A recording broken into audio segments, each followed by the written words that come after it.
જય માતાજી, welcome to વોરિયા પરિવાર।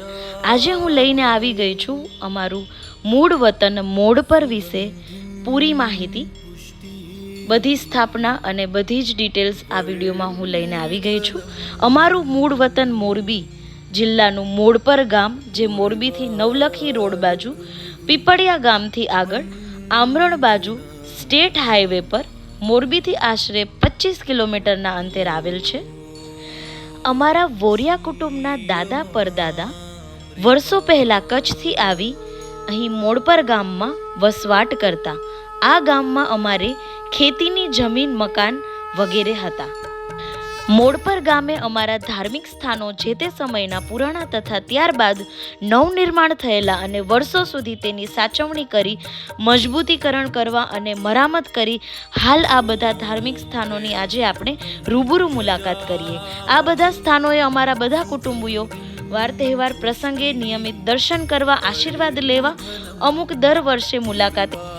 અમારા ધાર્મિક સ્થાનો: સિદ્ધેશ્વર મહાદેવ મંદિર, વોરિયા કુટુંબના પૂજનીય સતી માનું મંદિર, દેરી, ચંદ્રમુખી હનુમાનજી મહારાજનું મંદિર, અસિત બાવાનો ઓટલો મંદિર, સિદ્ધેશ્વર મહાદેવ મંદિર નવલખી હાઈવેથી પીપળિયા બાજુ જતા જામનગર દ્વારકા સ્ટેટ હાઈવે ઉપર 2 થી 3 કિલોમીટરના અંતરે આવેલ છે।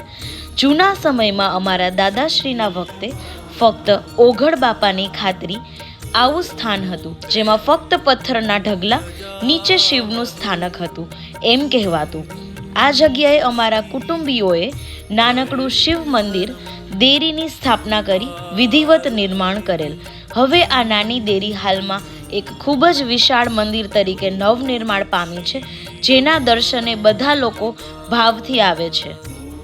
અસિત બાવાનો ઓટલો મંદિર: આ સ્થાનક પણ પુરાણું છે, જે જૂનું ફક્ત ઓટા ઉપર હતું તે પણ હવે રૂમ બનાવી અને અગાઉ મજબૂત કરેલ છે, જ્યાં આ ગામના દરબાર પરિવાર તથા અન્ય અને અમો દર્શને આવીએ છીએ।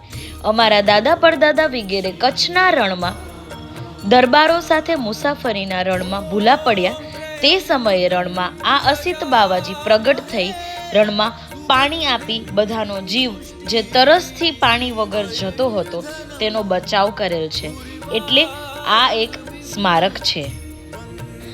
પૂજનીય શ્રી સતીમાનું મંદિર: સન 2001ની સાલમાં ભૂકંપ આવતા અમારા આ જૂના મોડપર ગામના મકાનો સંપૂર્ણપણે નાશ પામેલ, જેનું ત્યાર પછી સ્વામિનારાયણ સંસ્થાએ આ ગામનું પુનઃનિર્માણ કરી ગુણતીત નગર નામ આપ્યું છે।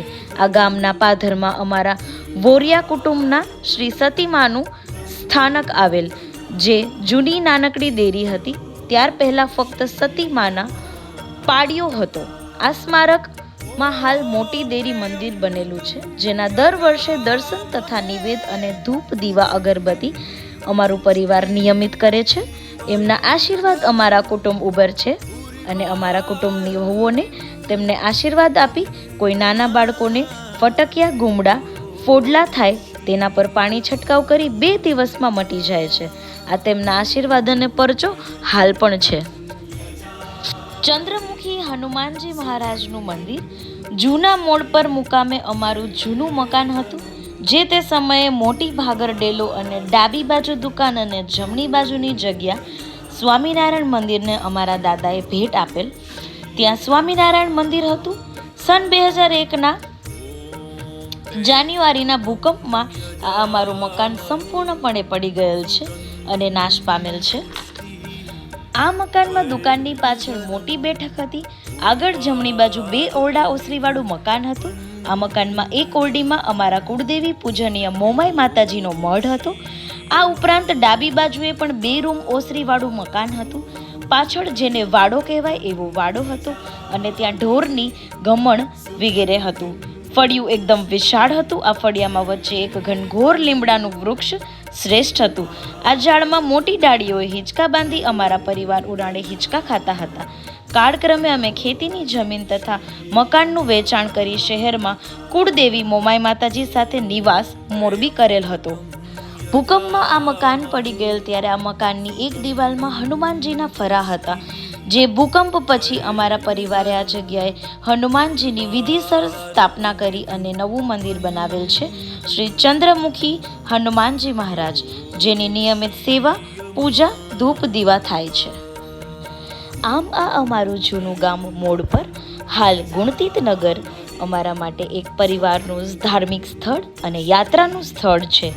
જય માતાજી, જય બાલાજી, જય મહાદેવ.